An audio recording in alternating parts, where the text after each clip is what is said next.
রান্নায় সবাইকে আমন্ত্রণ। আশা করি সকলেই সুস্থ আছো, ভালো আছো। আজকে আমি তোমাদের সঙ্গে শেয়ার করছি চিকেন বিরিয়ানি রেসিপি। ঘরে থাকা উপকরণ দিয়ে কিভাবে খুব সহজেই চিকেন বিরিয়ানি তৈরি করে নেওয়া যায় সেটাই তোমাদের সঙ্গে আজকে আমি শেয়ার করব। এখানে আমি 500 গ্রাম চিকেন নিয়েছি। চিকেন প্রথমেই ম্যারিনেট করে রেখে দেবো আধ ঘন্টার জন্য। এতে দিয়ে দিচ্ছি 50 গ্রাম টক দই,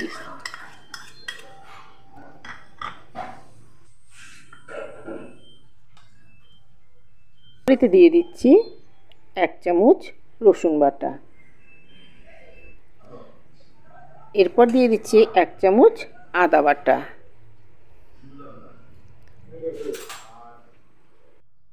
এরপর এতে দিয়ে দিচ্ছি 1 চামচ হলুদের গুঁড়ো, এরপর এতে দিয়ে দিচ্ছি হাফ চামচ জিরে গুঁড়ো, দিয়ে দিচ্ছি 1 চামচ বিরিয়ানি মশলা, আর দিয়ে দিচ্ছি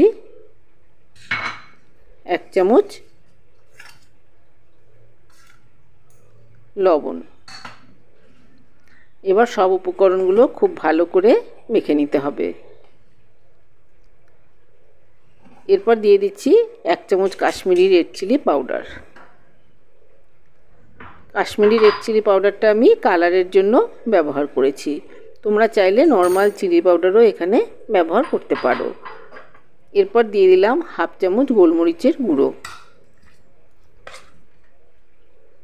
এবার হাতের সাহায্যে সব উপকরণগুলো ভালো করে মেখে নিয়ে আধ ঘন্টার জন্য এটাকে ঢেকে রেখে দিচ্ছি। অপরদিকে পেঁয়াজগুলোকে আমি কেটে নিয়েছি, সেগুলোকে একটু হাত দিয়ে ছাড়িয়ে নিচ্ছি। এবার এগুলোকে ভেজে নেব। পেঁয়াজগুলোকে ভালো করে ভেজে নিতে হবে, যেটাকে আমরা বেরেস্তা বলে থাকি, সেটা আমি তৈরি করে নিচ্ছি। প্রথমে পেঁয়াজগুলোকে ঝুড়ি ঝুড়ি করে কেটে নিয়েছি, এরপর হাত দিয়ে ছাড়িয়ে নিয়ে গরম তেলের মধ্যে এটাকে দিয়ে দিচ্ছি। যখন গোল্ডেন কালার চলে আসবে তখন গ্যাসের ফ্লেমটাকে লোতে করে দিয়ে তারপর কিছুক্ষণ ভেজে নিলেই রেডি হয়ে যাবে বেরেস্তা। অপরদিকে আলুগুলোকে সামান্য হলুদ আর লবণ মাখিয়ে রেখে দিচ্ছি। এর কালারটা লালচে হয়ে এসেছে।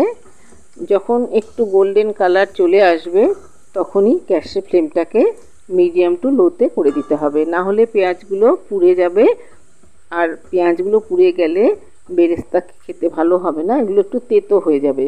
সেই জন্য যখনই এর মধ্যে একটু গোল্ডেন কালার চলে আসবে তখন গ্যাসের ফ্লেমটাকে মিডিয়াম টু লোতে করে দিয়ে আরও কিছুক্ষণ এটাকে ভেজে নিতে হবে। আরও কিছুক্ষণ আমি এটাকে ভেজে নিচ্ছি। খুব বেশি লালচে কালার করা যাবে না, তাহলে এটা তেতো ভাব চলে আসবে।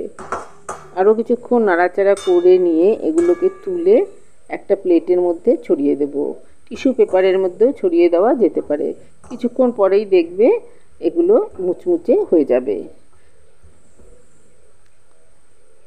এইভাবে বেরেস্তা ভেজে রেখে দিলে কৌটোতে যখন আমরা বিরিয়ানি বা ডিমের কোরমা এসব তৈরি করব তখন এগুলোকে ব্যবহার করা যেতে পারে। পেঁয়াজগুলোকে আমি ভেজে নিচ্ছি, দেখতেই পাচ্ছো পেঁয়াজের। এর আগে একটা রেসিপিতে আমি বেরেস্তা কী করে তৈরি করতে হয় সেটা দেখিয়েছিলাম, আবারও আমি এই ভিডিওতে দেখিয়ে দিচ্ছি।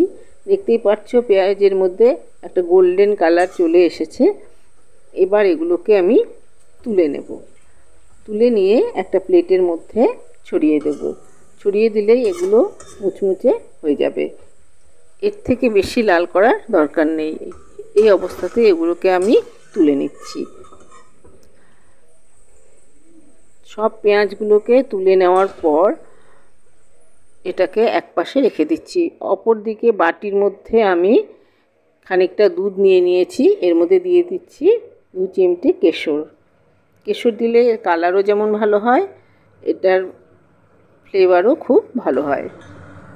যদি না থাকে তাহলে স্কিপ করতে পারো। আমি এখানে কোনো ফুড কালার ব্যবহার করছি না, এই কেশরের কালারটাই আমি এখানে ব্যবহার করব।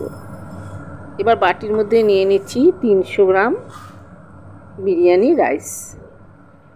এখানে আমি ফরচুনের বিরিয়ানি রাইস ব্যবহার করেছি। চালটাকে 2-3 বার ভালো করে ধুয়ে নেব। ধুয়ে নিয়ে তারপর এটাকে ভিজিয়ে রেখে দেব আধ ঘন্টার জন্য। ভিজিয়ে রেখে দিলে চালটা অনেক লম্বা লম্বা ভাত তৈরি হবে। বেরেস্তাগুলো তুলে নেওয়ার পর ওই একই তেলের মধ্যে আলুগুলোকে ভেজে নিচ্ছি। আলুগুলোকে একটু ভেজে নিলে এটা খেতে বেশি ভালো লাগে, সেই জন্য আলুগুলোকে আমি ভেজে নিলাম। আমি আলুগুলোকে অর্ধেক করেছি, তোমরা চাইলে গোটা আলুও ব্যবহার করতে পারো। এরপর ম্যারিনেট করা চিকেনটা এর মধ্যে দিয়ে দেব। প্রথমে এর উপরে কিছুটা বেরেস্তা দিয়ে নিচ্ছি। বেরেস্তাটা দিয়ে এর সঙ্গে একটু মিশিয়ে রেখে দেবো। এখানে আমি অন্যভাবে কোনো পেঁয়াজের ব্যবহার করিনি, এখানে এই ভাজা পেঁয়াজটাই মাংসের মধ্যে দিয়ে দিয়েছি। আলুগুলোকে তুলে নিয়ে ওই একই তেলের মধ্যে ফোড়নে দিয়ে দিচ্ছি এলাচ, বড় এলাচ অর্ধেক, হাফ ইঞ্চি দারচিনির টুকরো, এরপর দিয়ে দিচ্ছি সামান্য জয়িত্রীর ফুল, কয়েকটা লবঙ্গ, আর দিয়ে দিচ্ছি 2-3টে গোলমরিচ। 2 সেকেন্ড সময় ধরে ফোড়নটাকে ভালো করে ভেজে নিচ্ছি। এবার ম্যারিনেট করা চিকেন এর মধ্যে দিয়ে দিলাম। চিকেনটাকে দিয়ে 3-4 মিনিট এটাকে ভালো করে কষিয়ে নিতে হবে। খুব বেশি কষাবার দরকার নেই, তাহলে মাংসটা শক্ত হয়ে যাবে, সেক্ষেত্রে বিরিয়ানির মাংস খেতে ভালো লাগবে না। চিকেনটাকে সামান্য কষিয়ে নিয়ে এতে দিয়ে দিলাম 1 চামচ কাশ্মীরি রেড চিলি পাউডার। এটা আমি কালারের জন্য ব্যবহার করেছি। বাটিটা ধুয়ে জলটা এর মধ্যে দিয়ে দিচ্ছি। এবার আরও খানিকটা জল দিয়ে এর মধ্যে ভেজে রাখা আলুগুলোকেও দিয়ে দিচ্ছি। ভালো করে মিশিয়ে নিয়ে এরপর এটাকে ঢাকা দিয়ে সেদ্ধ হতে দেব 5 মিনিটের জন্য। গ্যাসের ফ্লেমটা মিডিয়াম টু লোতে রেখেছি। চিকেন খুব বেশি কষাবার দরকার নেই। বিরিয়ানির যে ভাতটা সেটা তৈরি করার জন্য জল আমি বসিয়ে দিয়েছিলাম, জলটা ফুটতে শুরু করেছে। এর মধ্যে এলাচ, দারচিনি, লবঙ্গ, বড় এলাচ, 1 চামচ মতো লবণ দিয়ে এটাকে ভালো করে ফুটতে দেব। জলটা খুব ভালো করে ফুটে উঠলে এর মধ্যে দিয়ে দেব 1 চামচ মতো ঘি। ঘি দিলে এই বিরিয়ানির স্বাদটা খুব ভালো হবে। এরপর দিয়ে দিচ্ছি অর্ধেক পাতিলেবুর রস। পাতিলেবু দিলে ভাতগুলো একটু ছাড়া ছাড়া হবে আর খুব ঝরঝরে হবে আর সাদা হবে, তাতে দেখতেও খুব ভালো লাগবে আর খেতেও ভালো লাগবে। লেবুর খোসাটাকেও আমি এর মধ্যে দিয়ে দিলাম, পরে এগুলোকে তুলে ফেলে দেব। জলটা ভালো করে ফুটে উঠলে এরপর এর মধ্যে দিয়ে দেব ভিজিয়ে রাখা চাল। চাল দিয়ে দিলাম। এবার ভাতটাকে আমি 80% পর্যন্ত কুক করে নেব। এটা হতে বেশি সময় লাগবে না, যেহেতু চালটাকে আগেই ভিজিয়ে রেখেছিলাম। ওপর দিকে মাংসটাকে দেখে নিচ্ছি, মাংসটাও রেডি হয়ে গেছে। গ্যাসের ফ্লেমটাকে অফ করে রেখেছি। এরপর ভাতটাকে আমি নামিয়ে নেব। এটাকে একটা ঝাঁঝরির মধ্যে ঢেলে দিয়ে জলটাকে ঝরিয়ে নিচ্ছি। এবার চিকেনের যে উপরে যে তেলটা ভেসে উঠেছে সেই তেলটাকে একটা গামলার নিচে দিয়ে দিচ্ছি। এতে ভাতগুলো তলায় লেগে যাবে না। খুব ভালো করে এটাকে ছড়িয়ে দিতে হবে। পুরো মাংসটাও তলায় দিয়ে দেওয়া যেতে পারে, কিন্তু আমি এখানে স্তরে স্তরে সাজিয়ে দেব, তাহলে বিরিয়ানিটা খেতে বেশি ভালো হবে। তেলটা দিয়ে ভালো করে ছড়িয়ে দিয়েছি। এবার এর মধ্যে দিয়ে দিচ্ছি ভাতটা দিয়ে এটাকে সমান করে ছড়িয়ে দিচ্ছি। এরপর কিছুটা পরিমাণ ভাত দিয়ে সব জায়গায় সমানভাবে ছড়িয়ে দিচ্ছি। এরপর এর উপরে দিয়ে দেব লেগ পিসগুলো, তাহলে ভালোভাবে সেদ্ধ হয়ে যাবে। এগুলোকে একটু মাঝখানে দিয়ে দিলে এগুলো সেদ্ধ হবে খুব ভালোভাবে। সেই জন্য লেগ পিসগুলো আমি প্রথমে তেলটা দিয়ে দিলাম, তারপর একটু ভাতের আস্তরণ দিয়ে তারপর লেগ পিসগুলো আস্তে আস্তে ছড়িয়ে দিচ্ছি। সঙ্গে 2-1টা করে আলুও দিয়ে দিচ্ছি। এরপরেতে দিয়ে দিচ্ছি ভেজে রাখা পেঁয়াজ। এরপরেতে দিয়ে দেব পুদিনা পাতা, ধনে পাতা। আবারও ভাত দিয়ে দিচ্ছি, আর একটা লেয়ার এইভাবে তৈরি করে নিচ্ছি। এরপর আবারও আলু মাংসগুলোকে একইভাবে এর মধ্যে ছড়িয়ে দিতে হবে। একটু ফাঁকা ফাঁকা করে দিলে এগুলো ভালো হবে, কারণ সব জায়গায় মশলাগুলো ছড়িয়ে পড়বে।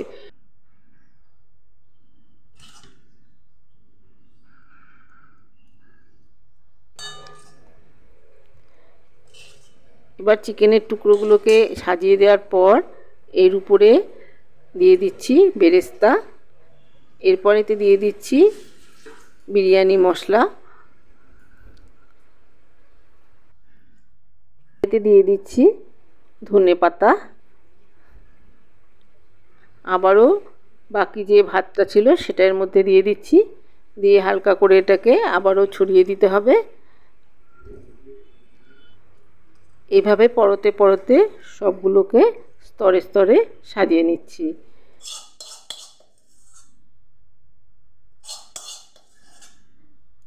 এরপর যে মশলাগুলো বাটির মধ্যে ছিল সেগুলো এর মধ্যে দিয়ে দিচ্ছি।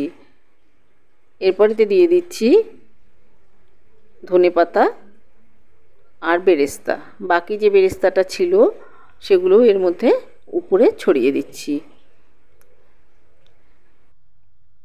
পরের উপরে দিয়ে দিচ্ছি বিরিয়ানি মশলা। আমি এখানে সানরাইসের বিরিয়ানি মশলা ব্যবহার করেছি, তোমরা ঘরে তৈরি বিরিয়ানি মশলাও এখানে দিতে পারো। আমার কাছে সানরাইসের মশলা ছিল, সেটাই আমি এখানে দিয়ে দিলাম।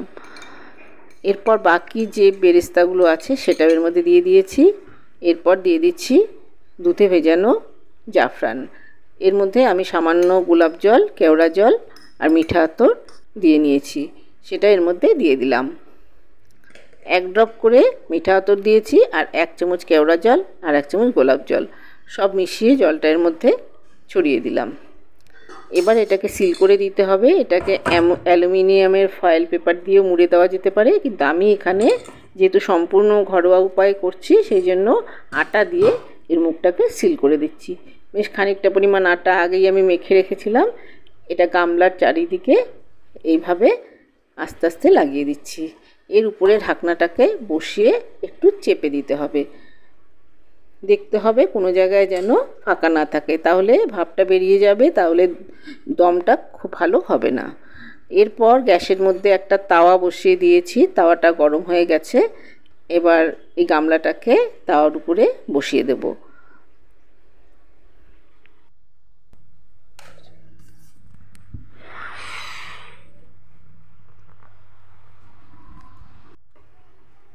আটা দিয়ে খুব ভালো করে সিল করে দিয়েছি। অপর দিকে গ্যাসের মধ্যে একটা তাওয়া বসিয়ে দিয়েছি। এবার এটাকে তাওয়ার উপরে বসিয়ে দেবো। প্রথমে হাই ফ্লেমে 5 মিনিট এটাকে রান্না হতে দেব, তারপর গ্যাসের ফ্লেমটাকে একদম লোতে করে দিয়ে আরও 15 মিনিট এটাকে রান্না হতে দেব। এরপর এটাকে স্ট্যান্ডিং টাইমে রেখে দেব, দিয়ে ঠান্ডা হয়ে গেলে এটাকে ঢাকাটাকে খুলে দেব। তাহলেই রেডি হয়ে যাবে অত্যন্ত সুস্বাদু বিরিয়ানি। আমার এই পদ্ধতিতে তোমরাও একবার বানিয়ে দেখতে পারো, আশা করি তোমাদেরও খুবই ভালো লাগবে। সঠিক মাপ ও পদ্ধতি সহ রেসিপিটা আমি দিয়েছি। এই মাপে বা এই পদ্ধতিতে তোমরা যদি বিরিয়ানি তৈরি করো তাহলে সকলেই তোমাদের প্রশংসা করবে। আমার এই ভিডিওটি ভালো লাগলে লাইক করো, শেয়ার করো, কমেন্টস করো। আর নতুন বন্ধুদের বলছি, ভিডিওটি পছন্দ হলে একটা সাবস্ক্রাইব করে দিও আর বেল আইকনটা ক্লিক করে দিও, তাহলে আমার পরবর্তী ভিডিওর নোটিফিকেশন সবার আগে তোমাদের কাছে পৌঁছে যাবে। সবাই সুস্থ থেকো, ভালো থেকো। আগামী পর্বে আবার কোনো নতুন রেসিপি নিয়ে হাজির হয়ে যাব। যদি তোমাদের পছন্দ হয়ে থাকে তাহলে একটা সাবস্ক্রাইব, একটা লাইক অবশ্যই করবে, কারণ তোমাদের একটা সাবস্ক্রাইব আমাদের জন্য অত্যন্ত গুরুত্বপূর্ণ। তোমরা লাইক, কমেন্ট, শেয়ার করলে আমরা নতুন করে ভিডিও বানানোর অনুপ্রেরণা পাই। ভিডিওটি ভালো লাগলে অবশ্যই শেয়ার করো। এবার এটাকে প্লেটের মধ্যে ছড়িয়ে দিচ্ছি। দেখতে পাচ্ছ কত সুন্দর ঝরঝরে বিরিয়ানি তৈরি হয়েছে। এটা খেতেও যেমন সুস্বাদু হয়, ঘরোয়া উপকরণ দিয়ে খুব কম সময়ে এইভাবে বিরিয়ানি তৈরি করে নেওয়া যেতে পারে। এবার এটাকে গরম গরম পরিবেশন করে দিচ্ছি।